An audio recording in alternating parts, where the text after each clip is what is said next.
Not everybody comes from a household where they eat on a daily basis. They don't come from a household where they even know what fresh produce is.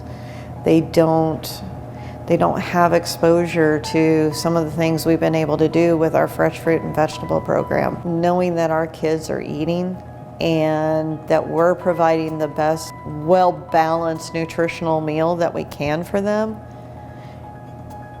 allows me to sleep at night. Try out that pudding. Is it? Did you make the pudding? I'm sorry? Did you make the pudding? I did not. They make it downtown at Nutrition Services, and then somebody gets up super early and delivers it every morning. We have people come in at 5:30 in the morning to start delivering. We go all the way out to Salcha, so we're going 40 miles from town, and we go all the way out to Two Rivers, so we're going 23 miles that direction too. So it's a big area to cover. When they get back from their deliveries, every day we go to the high schools, secondary schools. Every secondary school gets a delivery once a week. For the most part, everything has to be ordered out of state. And so one of my vendors, if I order something from them, it can take 6 weeks to get here. They ship it to Seattle, and Seattle gets put on a barge to Anchorage, and then has to be trucked up to Fairbanks. The Director of Nutrition Services position with the district oversees meal service at 33 locations now. We have breakfast at 31 of our locations, and we also oversee and support 8 after-school program locations.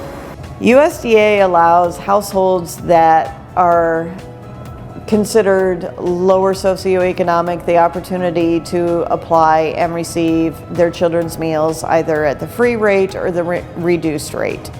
And so that can be done many ways.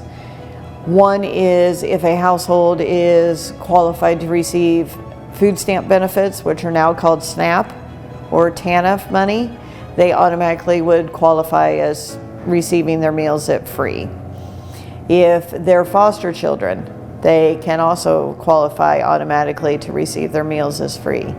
Our homeless students, our migrant students, there's processes in place that they could also receive their meals for free. My planning on average is about 5 to 7 days ahead of the game. My team is divided into, I have production and I have packaging.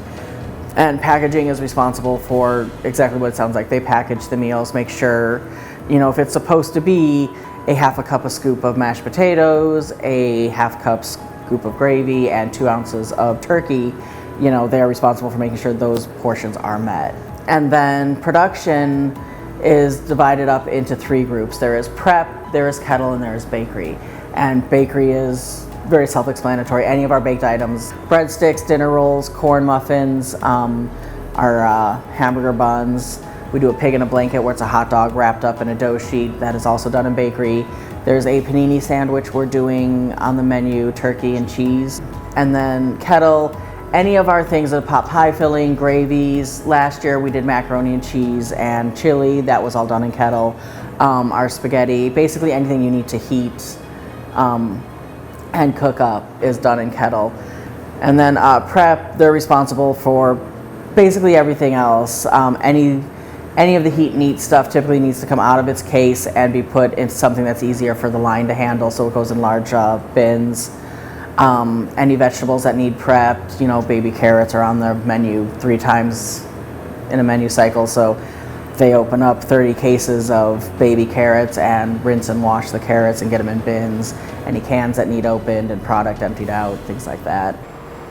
There's a couple of things that happen when we look at planning menus. Number one, we get feedback from our students, and then we start looking at what we want to do different.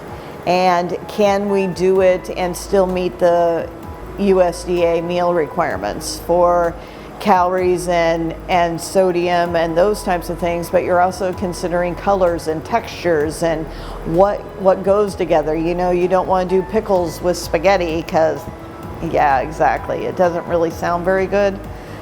So all that comes into play when you're creating a menu, and it gets very challenging. And so really everybody in our department is instrumental in making sure our kids get fed.